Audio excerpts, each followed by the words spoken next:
রোগ প্রতিরোধ ব্যবস্থার জটিল রহস্য উন্মোচন করে 2025 সালের চিকিৎসায় নোবেল পুরস্কার জিতেছেন 3 বিজ্ঞানী ম্যারি ই ব্রুনকো, ফ্রেড র্যামস্টেল এবং সিমন সাকাগুচি।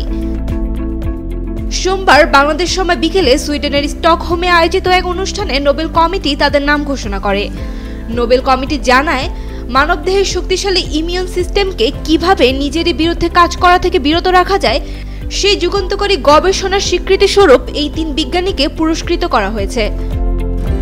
তাদের গবেষণায় প্রকাশ পেয়েছে রেগুলেটরি টি সেল নামে এক বিশেষ কোষের কার্যকারিতা, যা দেহের নিজস্ব কোষে রোগ প্রতিরোধ ব্যবস্থার আক্রমণ রোধ করে। অর্থাৎ দেহের প্রতিরক্ষা যেন নিজেকেই ধ্বংস না করে সেটি নিশ্চিত করে এই কোষ। বসুন্ধরা টিস্যু অশুদ্ধতার বিরুদ্ধে এক বিন্দুও ছাড় নয়। কমিটি এক বিবৃতিতে বলেছে, তাদের আবিষ্কার ক্যান্সার ও অটোইমিউন রোগ গবেষণায় এক নতুন যুগের সূচনা করেছে।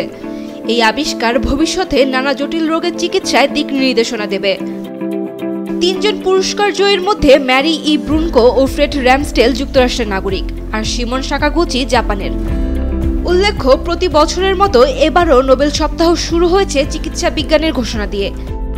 মঙ্গলবার ঘোষণা হবে পদার্থবিজ্ঞানে, বুধবার রসায়নে, বৃহস্পতিবার সাহিত্যে এবং শুক্রবার শান্তিতে নোবেল বিজয়ীর নাম, আর অর্থনীতিতে বিজয়ীর নাম ঘোষণা করা হবে 13 অক্টোবর। নোবেল পুরস্কার প্রদান অনুষ্ঠান অনুষ্ঠিত হবে আগামী 10 ডিসেম্বর আলফ্রেড নোবেলের মৃত্যুবার্ষিকীতে। বিজয়ীরা পাবেন $1,20,00,000 মার্কিন, একটি 18 ক্যারেটের সোনার পদক এবং সম্মাননাপত্র।